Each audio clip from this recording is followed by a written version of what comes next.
আচ্ছা, এই ভিডিওটা আমি আজকে যে শেয়ার করছি ভিডিওটা, এটা কিন্তু অনেক পুরনো ভিডিও, মানে এই 1 বছর আগের ভিডিও।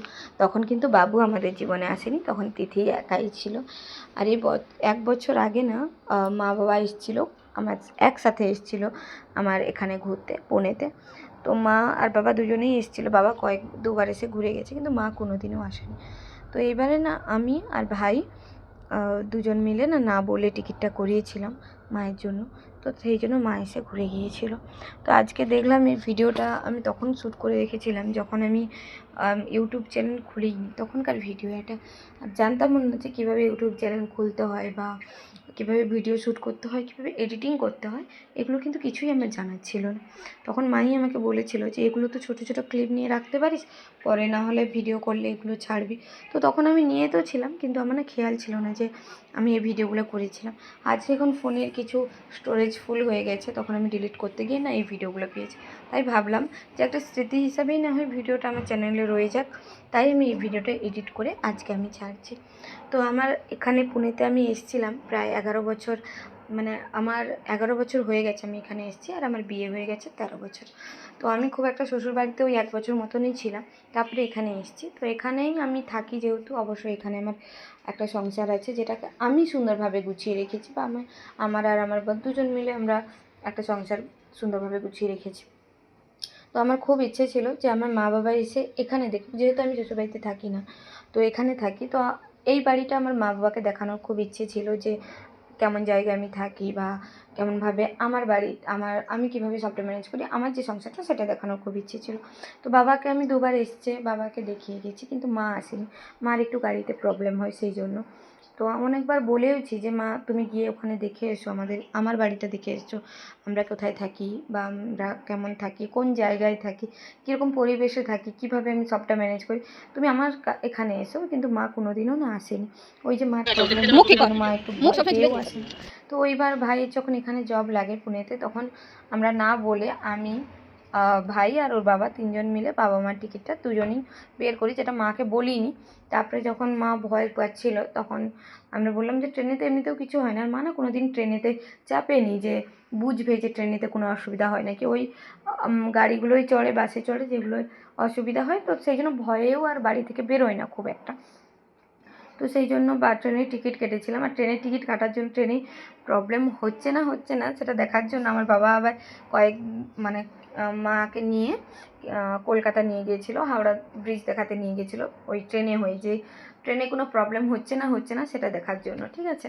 তো ওখানে মার কোনো প্রবলেম হয়নি ট্রেনে, সেই জন্য আবার এত দূর এসেছিলো আমাদের এখানে। তো প্রথম যখন আমার মা আসে, এরপরেও একবার এই আমার ডেলিভারির সময় এসছে, কিন্তু তখন মা যে এসেছিলো, প্রথমবার এসেছিলো, হয়তো সেই অনুভূতিটা বোঝানোর মতো নয়, এতটা ভালো লেগেছিলো। আমার মা বাবা দুজনেই এসেছিলো, দুজন এসে খুব সুন্দর সময় কাটিয়ে গিয়েছে, ঘুরে গিয়েছে, এখানে কেমন কি তাদের চারধার দেখেছে, ভালো লেগেছে। তো সেই সময় ভিডিও আমরা সবাই মিলে এই জায়গাটায় ঘুরতে গিয়েছিলাম। এটা এরকম পুরোনো একটা কেল্লা ছিল। আর এখানেও অনেক ঐতিহাসিক হয় না, অনেক কাহিনী আছে, কিন্তু আমার খুব একটা না জানা নেই। তো জায়গাটা দেখো কত সুন্দর জায়গা, সিঁড়িগুলো ভীষণ খাড়া ছিল, তখনকার দিনের সিঁড়িগুলো তো খুব খাড়া ছিল ওখানে। তো আরও আমরা অনেক জায়গায় ঘুরেছি, কিন্তু ওই যে ভিডিও নেওয়া হয়নি ওই টাইমটা। কিন্তু ওই টাইমটা তো বাবু ছিল না, মানে ওই টাইমটা আমি জানতাম না যে আমি প্রেগনেন্ট আছি, তারপরে আমি জানতে পারি। তো তখনকার ভিডিও আর এখনকার একবার, মানে এখন বাবু আমার কাছে আছে এরকম। তো তারপরেও মা এসেছিলো, কিন্তু আমি তখন না একটা ঘোরাতে নিয়ে পারিনি, তখন আমার ডেলিভারি হয়েছে, মেসে 2 মাস ছিল, আর ঘুরতে যাওয়ার মতন মানে পরিস্থিতিও ছিল না যে আমরা ঘুরতে যাবো। আশা করি সামনে এলে আবার আমি মা বাবাকে নিয়ে অন্য কোথাও ঘুরতে যাবো, তখন আর অন্য কোথাও দেখানো হয়েছে।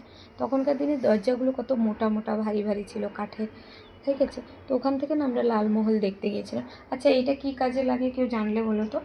এইগুলো আমার মনে হচ্ছে ওই গমটমগুলো চাক্কি থাকে না, ওইগুলোতেই বোধহয় কিছু একটা কাজ হতো। অনেক জিনিসপত্র আছে এখানে দেখানো, পুরোনো দিনের কিছু চিহ্ন রয়ে গেছে, ওই পুরোনো দিনের কেল্লা, মানে কোনো অনেক চিহ্ন রয়ে গেছে। আর জায়গাটা এতটা এরিয়া নিয়ে এত সুন্দর না, আমার ওই পুরোনো দিনের কিছু জিনিসপত্র দেখতে না ভালোও লাগে, কেল্লা বা পুরোনো ঘরবাড়ি, এগুলো কিন্তু ভালো লাগে। তো ওখানে গিয়ে আমার বিশেষ করে খুব ভালো লেগেছিলো জায়গাটা, ঠিক আছে। তো ওখান থেকে আমরা গিয়েছিলাম লালমহলে। তো ওর ভিতরেও দেখলাম লালমহলটা খুব ভিতরে তো ভিতরে ফোন অ্যালাউ করেনি, তো ভিতরে কিছু দৃশ্য না আমরা দেখতে পাইনি, কিন্তু বাইরে থেকে দেখেছিলাম। আর এখানে তিথি না একটা রিলস বানানোর চেষ্টা করছিল, কিন্তু ওই বারবার সবাই আসতে যাচ্ছে, হচ্ছে না। আচ্ছা, এখন আমি যখন তিথিকে দেখি না, মনে হয় তো এই মেয়েটা বাড়ছেই না, এইরকমই দেখতে লাগে সবসময়। কিন্তু আমি যখন আগের ভিডিও বা ফুটেজগুলো দেখি, তখন মনে হয় বাচ্চারা তো ওই তো মানে খুব তখন একরকম মুখের আতল ছিল, বা তখন একরকম দেখতে ছিল। এখন বড় হচ্ছে একটা মেয়ে, দেখতে অন্যরকম বাচ্চারা হয়ে যাচ্ছে, তাই না? তো ওখান থেকে আমরা লালমহল দেখতে গেছি। এটা হলো লালমহল।